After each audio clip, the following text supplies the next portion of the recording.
Welcome back to the Bearded Butcher's YouTube channel. I'm Seth Perkins. Today, we're gonna talk tenderloin. So this is a whole beef tenderloin. This is called a pismo, peeled side muscle on. So this has all the connective tissues, all the gristle, all the fat. So what you see here is how it comes right out of the half of beef. Now, we're gonna take this video one step further. We're gonna go in the cooler. We have a half of a beef hanging. We're gonna break it down. We're gonna show you exactly where that tenderloin comes from, how to trim it, and we're even gonna cook it. You ready? Let's head into the cooler. This part requires my butcher's coat. We're gonna set this half down. So what you see here is an entire side of grain-fed beef. We have the front quarter and we have the hind quarter. This is a big one. 461 pounds on this half. We're gonna break it down between the 12th and 13th rib, and located right here behind this chunk of kidney suet is the whole beef tenderloin. So it goes all the way from the H-bone and it lays right inside this vertebrae all the way down here to the tail. So you have the butt, the center, and the tail portion here. Next step, let's just get it broke down, get it on the rail, and get it out on the processing floor. So we want to find that last rib, which is the 13th rib right here. We want to break it down between the 12th and 13th. And we're going to draw our knife all the way back to the vertebrae. And then we just grab our hand saw and we're going to cut through that vertebrae. Gorgeous grain-fed beef. Now let's just get it down on the low rail.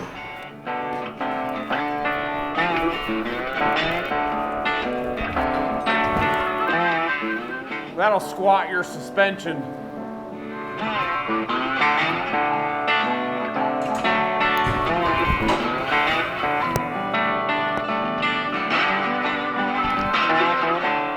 So now that we have the front quarter and the hind quarter down on the low rail, out on the processing floor we go. So this one's gonna go over here for a minute.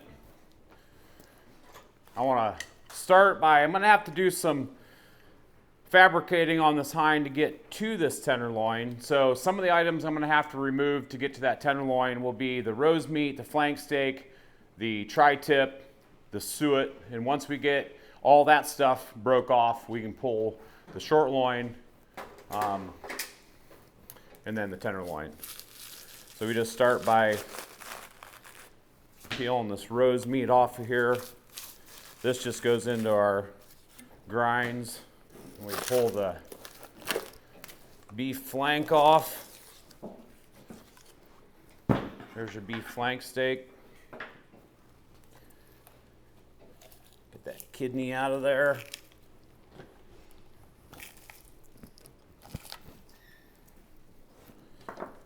Now what we want to do is we want to pull this tri-tip off here.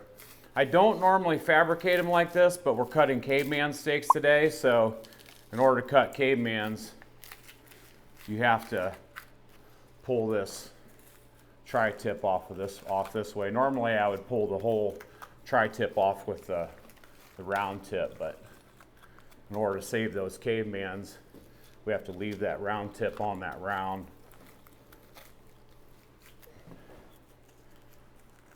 Just follow these seams out.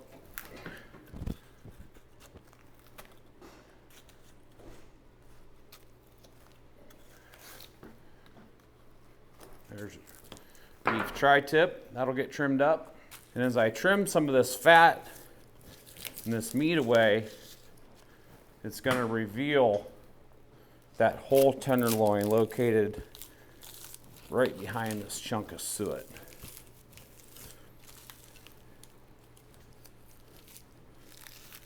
So you can start to see right here, that's that butt end of that tenderloin.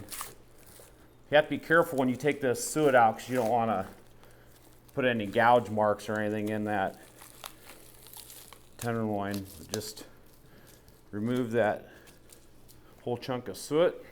Now that we have it all prepped, what we're going to do is I'm going to remove this whole loin from this round. And there's a ball joint right here. So you want to start your knife right where you're going to hit that ball joint and just draw it all the way through that sirloin.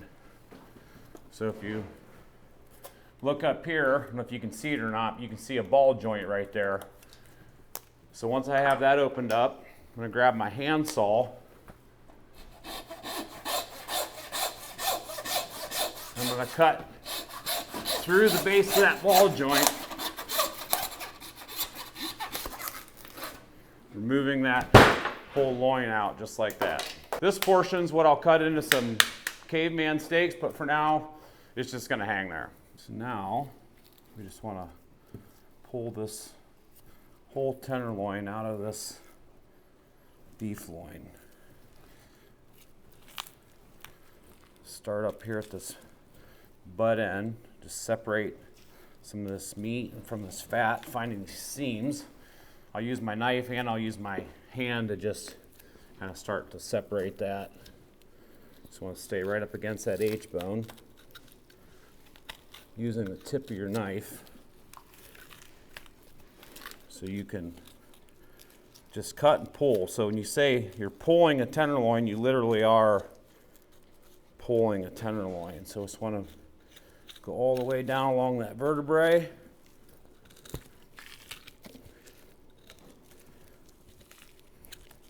Just keep working it out of there. Staying nice and tight to those bones.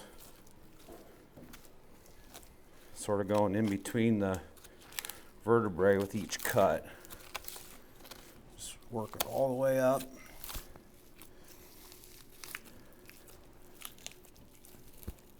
There's a little knob right here around that H-bone you gotta cut around, but once you get to that point, we have what I showed you earlier this morning. Full tenderloin, peeled, side muscle on. Now when you go to the grocery store, there's a real good chance this is what you're gonna get. So don't expect it to be, now this may not be for all grocery stores or all butcher shops, but don't expect it to be completely trimmed up like I'm gonna show you in this video. There's a real good chance you're gonna see it like this. Okay, so now we wanna remove all of this side muscle. You can usually just get underneath it with your fingers and just start pulling. Just making a few cuts when needed. So once you get it started, you can then just pull all of that membrane right off there, just like that. So we want to remove that side muscle membrane. We want to remove just a little bit of this heavy fat. Get some of that heavy fat out of there. There's a little bit of gristle right here on this butt end that you want to remove. So get that off there. A little bit of fat here. Now the next part, we want to remove this silver skin right here. So I kind of just roll it over a little bit where I can get nice access to it. Use the tip of your knife and then just get underneath there and start trimming the silver skin off. Just like that. Like I mentioned, don't expect to go into the grocery store or butcher shops and find them trimmed like this. Some may, but there's a good chance you're going to have to do this at home. So just work it. Trimming that up. Stay nice and tight to that silver skin as you can so you don't waste any of that precious tenderloin meat. Just work your knife down into the seam a little bit. Just like that.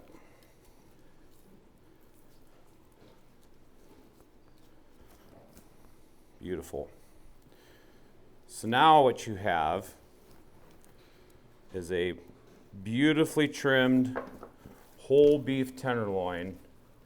And I'm going to go through here and I'm going to show you the different parts of this. So on this end, from about here to here, you have what's called the butt. So this is your tenderloin butt. This portion from about here to here is your center. So this is the most coveted portion. And then down here, you have what's called the tail. So if you go into a butcher shop or grocery store and you ask for a center cut, that's what you're gonna get right there. It's the most uniform piece. It cooks the most uniform. That's the whole tenderloin and all the different portions. These scraps right here, we typically put these into grindings. You can go through them. You can cut some stir fry. But for us here at the shop, we typically just put all of this into ground beef. Now, I want to show you something really cool that we're going to do with that tenderloin. So before we get started with this next step I'm going to show you, I want to weigh this. I'm going to weigh the whole tenderloin and everything that came off of it. I have the scale tared, so you can see what my lug weighs, 3.35. So the tenderloin and all the trimmings weigh 7.90. Now what I'm going to do is I'm going to remove those scraps that are going to get put into the ground beef, and you have 5.50. So that's what you can expect to lose, just over 2 pounds of trimmings when you buy a whole tenderloin. That's called a pismo, peeled side muscle on. Okay, now for the next step. This is going to be a pretty cool step. Okay, so now what we're going to do is, I told you earlier, we're going to cook this. But to cook it, so you have a larger portion at this end, and then this end gets, obviously that you can see, gets real small. So we want this to cook nice and evenly. So what I'm going to do is I'm going to fold this over like this, and we're going to tie this puppy. So we're going to tie it, and then we're going to season it so that it cooks more evenly. We have just a really nice 5.5 pound tenderloin roast. So I'm just going to start down here at this end. We're going to pull the string. Sometimes you have to be careful when you tie these because they're so tender that your strings will just cut right through the meat. Let me do a quick slow motion demo here on my tie. So I loop over my string, back under, so you just make a regular tie, just like that. And then I go like this, and I loop it back through, leaving it loose. So you can see right there it's still loose. And then I draw it down on itself. And then when it gets tight, I can grab this and do that again, cinching it down and securing my knot.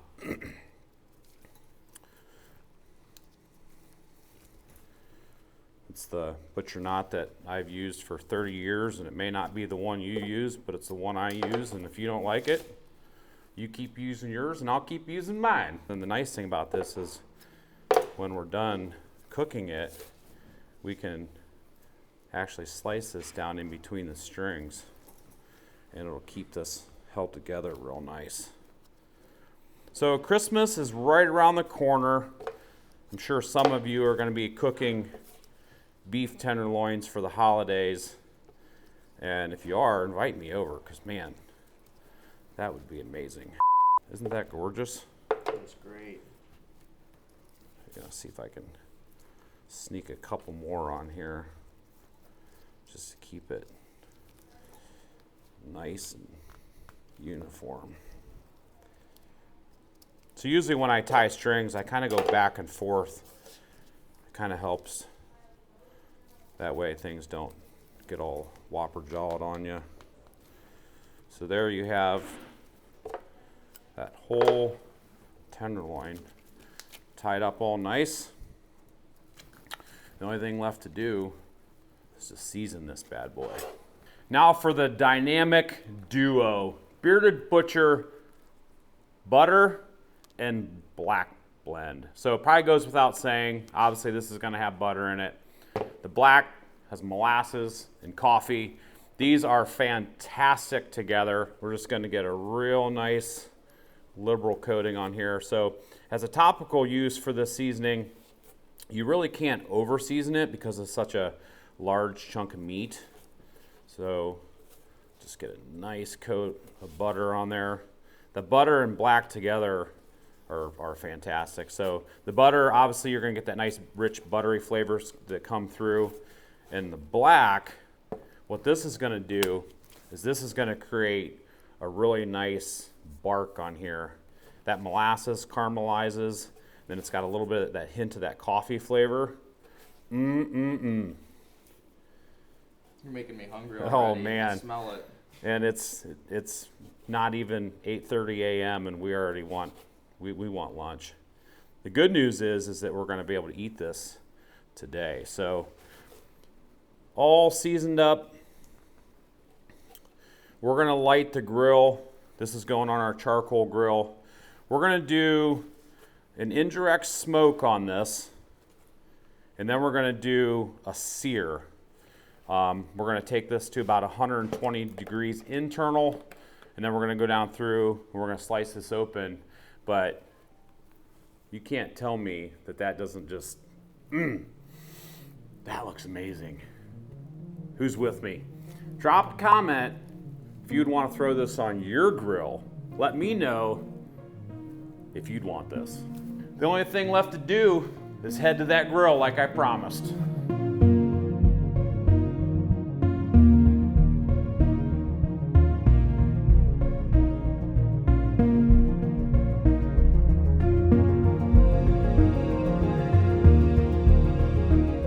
Made it out to the grill.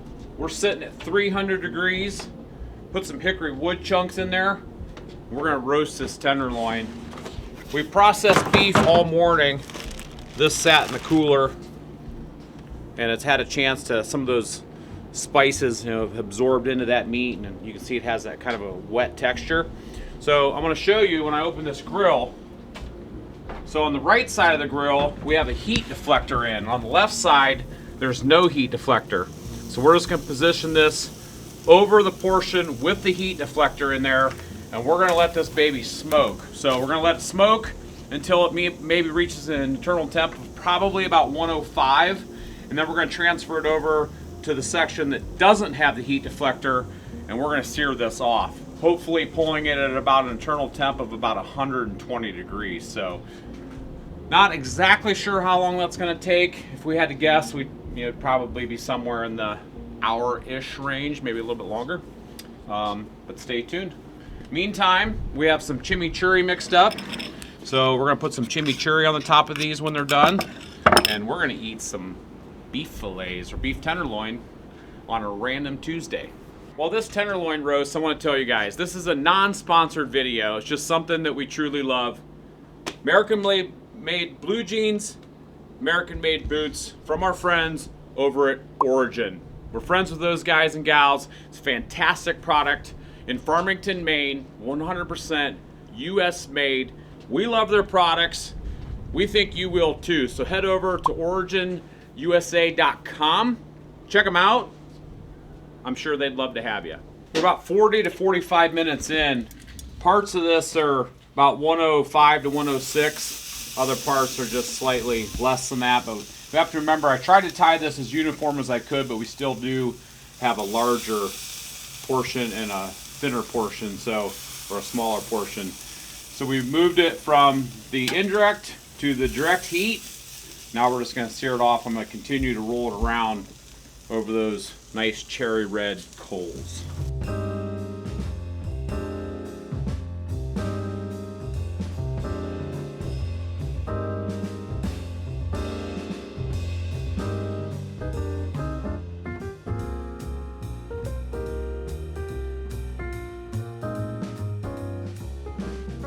We're just over an hour in, and man, is that looking absolutely fine.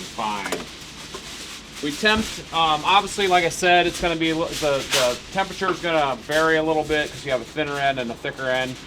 But yeah, we tried to pull this at about 115 and 120. We're going to tin it. We're going to let it rest, maybe 10-15 minutes, and then we're going to slice it and give it a try. We've rested. Ready for a little peek? Ready. Ooh, yeah. Look at that. Does Doesn't that look fantastic? It smells even better. I do want to remind you guys and gals, if you buy a whole tenderloin, you can also cut this down into individual fillets. So if you go to the store and you buy a fillet, it comes out of this whole tenderloin. So we're just going to start, we're going to go right down through the middle. Let's see how we did. Oh my goodness. Boy. Doesn't that look delicious? Now this didn't get over 120 degrees. We've got a nice medium rare on the inside. And you notice as well that the strings did not burn. So when you do this with the roll and tie method, your strings don't burn. It's pretty cool. Wow. Boy, doesn't that look amazing? Incredible. I've got a little bit of chimichurri mixed up. These are gonna be kind of thick, but this is typically what you would see in a fillet. It's funny how this is like, you know, since you folded it, it's like 2 pieces of meat on some of them, but you can't even tell. Yeah, you can see that there's both pieces there folded together. Oh man, you ready for this, Scott? Looks amazing. 1, 2, 3, 4, 5, 6, 7, 8, 9. So you got 9 portions, and clearly on the end here you could make 2 out of some of those, and you get a little bit of a different level of doneness in the sense that one end is just a little bit thicker than the other. Somebody who likes their meat cooked a little bit more. Oh, this looks amazing. Oh man. Now make sure you don't eat the string. So I'm gonna go ahead and just pop that string off there right now. Isn't that pretty cool? That doesn't burn. Grill was at like 500 when we were searing this off.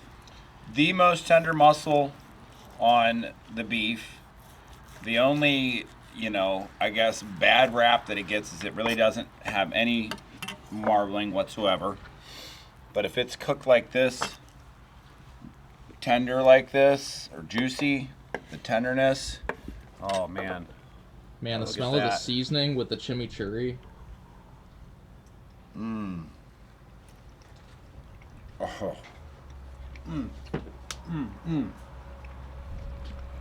Wow. That's for you. Oh, that's for me? Oh, thank you. That's melt in your mouth. Listen, Oh, come man. over here. Came out here. We gotta get our Time. niece Alyssa in here. Give that a try. Oh boy. Boys, Oh my want a goodness. bite? Camera crew, dig in here. Logan, Ben, Spencer. That is That is so good. Wow. mouth-wateringly tender. Isn't that good? Luke, get over here. What's Come over here and try this. Give me some food. LP 5 on star. LP on the scene. Perfectly timed. Yo, Joshua. Oh, everybody's They coming smelled- up when must they have smell smelled the food. food. It's like Pavlov's dogs. All good timing. Joshua, open up. I'll do that. Center cut chimichurri. That's what you call bro love right there. Mm-hmm. How do we do? Mm-hmm. That's some great food. I gotta get another piece. Hold on. I'm gonna eat another piece before we sign off on this video. You better get some too. I ate 3 or 4 while you were. The cool part is that this morning, about 4 hours ago, this was hanging as an entire, I'm gonna say that right, not a sire, entire, Indeed, it was sire. an entire side of beef hanging in the cooler. You guys and gals got to see us break this beef down. You got to see us pull this tenderloin. You got to see us trim it, season it, Eat it. roll it, tie it, cook it, eat it. Man, and just one more shot. Look at that. That is absolutely amazing. If you have a chance, roast a whole tenderloin. Buy one, slice it into fillets. You're not gonna be disappointed. Make that chimichurri sauce. Wow your guests. Hopefully this holiday season, you're gonna be making something like this. So we thought you'd enjoy the video. I know I did. I'm enjoying it right now. So until Bon next appetit. time, see ya.